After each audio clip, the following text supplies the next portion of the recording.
Lu tahu nggak, ada hewan gemoy asal Australia namanya wombat. Bentuknya kayak beruang mini versi gendut, tapi sebenarnya masih satu keluarga sama kanguru dan koala. Hewan ini hidupnya slow living banget, hobinya ngegali tanah sampai bikin lorong gede kayak rumah bawah tanah.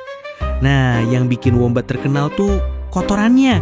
Serius, dia pup bentuknya kotak alias kubus. Fungsinya biar nggak gelinding kalau ditaruh di atas batu buat nandain wilayah. Branding level E1 coy.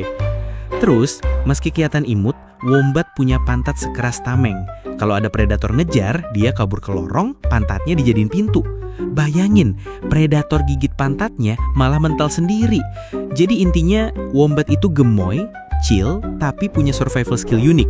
Hewan paling no effort but still savage.